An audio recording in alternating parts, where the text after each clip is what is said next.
আসসালামু আলাইকুম। আমি যখন ভিডিওটা রেকর্ড করতেছি, আপনারা যখন ভিডিওটা দেখতেছেন, এর মধ্যে হয়তো সর্বোচ্চ ১ দিনের একটা ব্যবধান।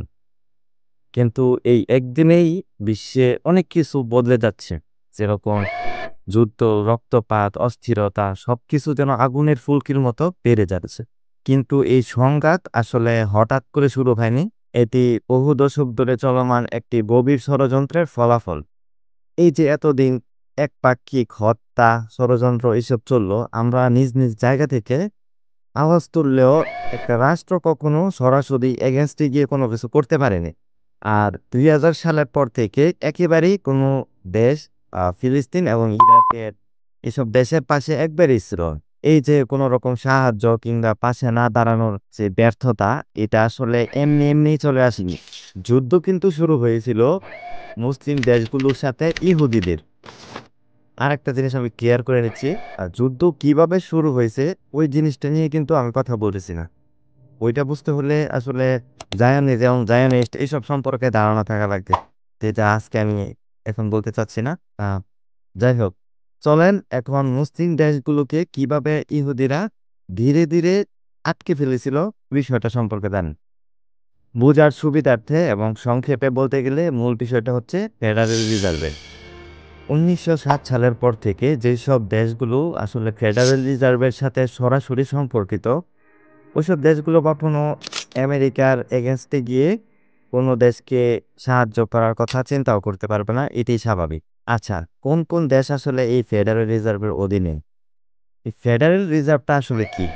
ফেডারেল রিজার্ভ হচ্ছে যুক্তরাষ্ট্রের কেন্দ্রীয় ব্যাংকিং সিস্টেম, যেটা ডলারের সরবরাহ, সুদের হার, আর্থিক নীতি ইত্যাদি নিয়ন্ত্রণ করে। Let me begin by thanking the staff of the board's Division of Consumer and Community Affairs. তাই ফেডারেল রিজার্ভের অধীনে কোন কোন দেশ, এটা আসলে বলতে গেলে অনেকটা বিভ্রান্তিকর হতে পারে। আচ্ছা, আমি সংক্ষেপে বিষয়টা বলি। এখন আমি যেই দেশগুলোর নাম বলবো, এই দেশগুলো মূলত আন্তর্জাতিক বাণিজ্যে ডলার ব্যবহার করে এবং তাদের সেন্ট্রাল ব্যাংক মার্কিন ট্রেজারি বন্ড কিনে ফেডারেল রিজার্ভে রিজার্ভ রাখে। তার মধ্যে রয়েছে সৌদি আরব, সংযুক্ত আরব আমিরাত, তুরস্ক, কুয়েত, বাহরাইন, কাতার, মিশর, জর্ডান, তুরস্ক, পাকিস্তান, বাংলাদেশ, জাপান, দক্ষিণ কোরিয়া, ফিলিপাইন, ভারত, ইউরোপীয় দেশগুলো। এই দেশগুলো আন্তর্জাতিক বাণিজ্যে ডলার ব্যবহার করে এবং আমেরিকার নীতির বাইরে চলতে তারা ভয় পায় অর্থনৈতিক নিষেধাজ্ঞার আশঙ্কায়।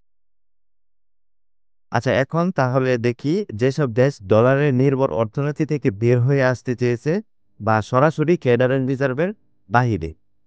ইরান, উত্তর Korea, Venezuela, Cuba, Syria, Libya, Russia ও চীন। এই দেশগুলো অনেক সময় নিজস্ব মুদ্রা বা বিকল্প সিস্টেম চালু করতে চেয়েছে, তাই তারা মার্কিন প্রভাবের শিকার হয়েছে। বিশ্ব রাজনীতিতে মুসাদ নামটি একটি আতঙ্কের নাম। ইসরায়েলের এই গোয়েন্দা সংস্থাটি শুধু নজরদারি কিংবা তথ্য সংগ্রহেই সীমাবদ্ধ নয়, বরং বিশ্বের বিভিন্ন দেশে, বিশেষ করে মুসলিম দেশে গোপনে বিজ্ঞানীদের হত্যা করার জন্য সর্বদা তারা একটি।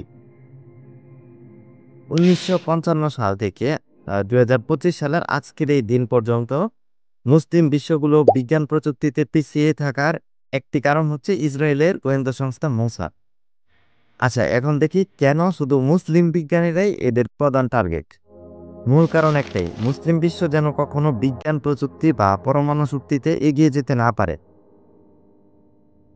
একবিংশ শতাব্দীর প্রযুক্তিগতটির অন্যতম রূপ হচ্ছে পারমাণবিক শক্তি।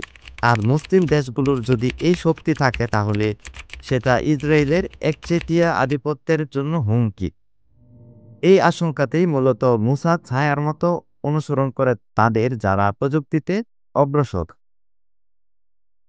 এখন ওই প্রশ্নটা থাকতে পারে যে মুসলিমদের পিছনে কেন তারা থাকবে, আর অনেক ধর্মের মানুষজনই তো এইসব প্রযুক্তির দিক থেকে অনেক অগ্রসর, কিন্তু শুধু মুসলিমদেরকেই কেন তারা টার্গেট করে? আমি নিউট্রাল পজিশন থেকে ব্যাপারটা আসলে মুসলিম ধর্মের পিছনে শত্রুতা না।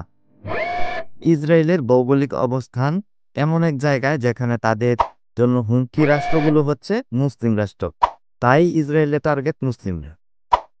আর যদি একবিংশ থেকেও চিন্তা করি, তাহলে মুসলিমদের মধ্যেই সব থেকে বড় বড় বিজ্ঞানীরা ছিলেন